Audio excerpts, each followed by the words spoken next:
Peut-on faire plus affreux en matière de météo, surtout pour un lundi? Aujourd'hui, il fait gris et froid et il neige même par endroits. Et du coup, peut-être des risques de coupure d'électricité, c'est la question. Alors, pas de panique, nous a dit le président de la République. RTE qui prévoit 1 à 6 jours de coupure dans tout l'hiver. Et qui dépend en fait finalement de beaucoup de choses. Tout d'abord, des températures. Des températures qui vont durablement rester 4 à 5 degrés sous les valeurs de saison. Moi, je l'ai EcoWatt sur vos portables, sur mon portable. J'imagine, mesdames et messieurs les députés, que vous l'avez aussi, monsieur le député Armand. Je l'ai téléchargé sur le chemin. Juste avant d'arriver, parce que vous vous êtes dit, on sait jamais, on sait jamais. Je connais bien BFM TV. Ouais. L'épidémie de Covid est toujours cette question autour du masque. Va-t-il falloir passer de la recommandation ferme à l'obligation? Chaque jour en moyenne, on dénombre 55 000 nouveaux cas positifs. Tout ça dans un contexte où le nouveau sous-variant de Omicron est en progression. Priorité au direct, on va écouter le ministre de la Santé. Dès qu'on est les uns sur les autres, il faut porter le masque. Pourquoi vous le portez pas? Ils n'ont pas dit que c'était forcément obligatoire. Si vous voulez monter dans un tram, dans un bus ou dans un train en Allemagne, il faut porter un masque et un masque FFP2.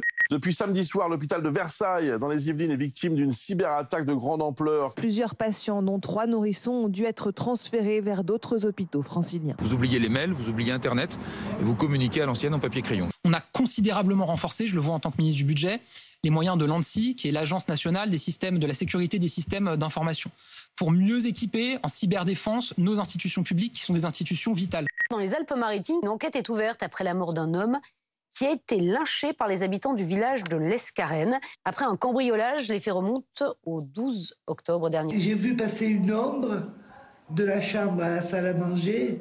Je suis venue ici, j'ai dit « Qu'est-ce que vous faites ici ?»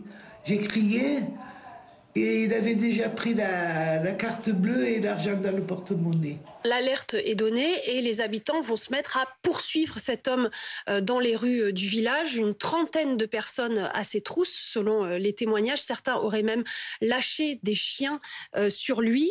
Nicolas Sarkozy va-t-il aller en prison? C'est la question que l'on se pose aujourd'hui. Il avait été condamné à 3 ans de prison, dont 1 an ferme.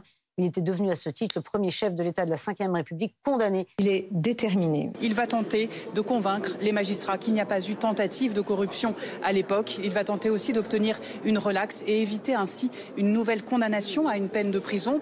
Nouvelle attaque russe en Ukraine, les sirènes retentissent dans plusieurs régions. À Kiev, c'est le retour de la panique puisque avec cette alerte, tous les habitants sont invités à se cacher dans les abris souterrains. Nos envoyés spéciaux en Ukraine ont rencontré un Français parti combattre sur le front Est. Il est aujourd'hui blessé. Oh.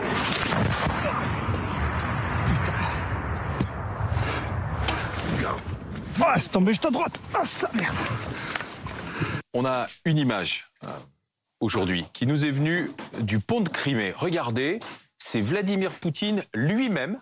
Il est aux commandes, il est capable d'aller, je dirais, braver les canons ukrainiens en Crimée. Et il est aux commandes au Kremlin. Le message est très clair. Instant nostalgie ce matin, puisque ce week-end, on célébrait les 30 ans des textos. C'est qu'en 1997 qu'on a pu envoyer des textos, mais aussi jouer à Snake. Bah oui, bien sûr.